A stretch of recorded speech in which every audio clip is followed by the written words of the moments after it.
নমস্কার বন্ধুরা, কেমন আছেন? ভালো তো? আচ্ছা, এবার এইসব ন্যাকামো কথা ছেড়ে মেন কথায় আসুন। সত্যি তেল মশলা খেতে খেতে পেটের যেন দফা রফা হয়ে গিয়েছে। তাই আজ একটু হালকা মশলায় সজনে ডাঁটা দিয়ে মাছের পাতলা ঝোল খাবো। প্রথমে অল্প কিছু ধনে, জিরে, মৌরি এবং রাঁধুনি একসাথে শিলে বেটে নিন। তারপর অল্প কিছু আদাও বেটে নিন। এরপর কড়াইতে তেল দিয়ে তেল গরম হয়ে গেলেই এর মধ্যে লবণ এবং হলুদ মাখানো মাছগুলি দিয়ে ভালো করে এপিট এপুট করে ভালো করে ভেজে তুলে নিন।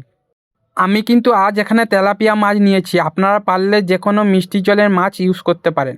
মাছ ভাজা হয়ে গেছে, ব্যাস ওই মাছ ভাজার তেলের মধ্যে সামান্য তেল বাড়িয়ে দিয়ে সামান্য পাঁচফোড়ন, দুটো তেজপাতা এবং কয়েকটা চেরা কাঁচা লঙ্কা ফোড়ন দিন। এরপর নর্মালি মাছের ঝোলে যেমন আলু ব্যবহার করেন সেইভাবে দুটো মিডিয়াম সাইজের আলু কেটে দিয়ে ভাজুন। এরপর এর মধ্যে সেই আদা বাটাটা দিয়ে দুটো মিডিয়াম সাইজের টমেটো এবং সামান্য লবণ দিয়ে ভালো করে সব কিছু একসাথে ভেজে নিন। আলু এবং টমেটোগুলো হালকা ভাজা হয়ে গেলেই এর মধ্যে দিয়ে দিন সেই সজনে ডাঁটাগুলি, দিয়ে ভালো করে সব কিছু আরও একবার ভেজে নিন। এরপর সেই বাটা মশলাটা দিয়ে সব কিছু ভালো করে কষিয়ে নিন। সবজি কষানো হয়ে গেলে এর মধ্যে সেই মশলা ধোয়া জল এবং যতটা পরিমাণ ঝোল রাখবেন সেই পরিমাণ জল দিয়ে ভালো করে 3 মিনিটের জন্য ঢেকে দিন।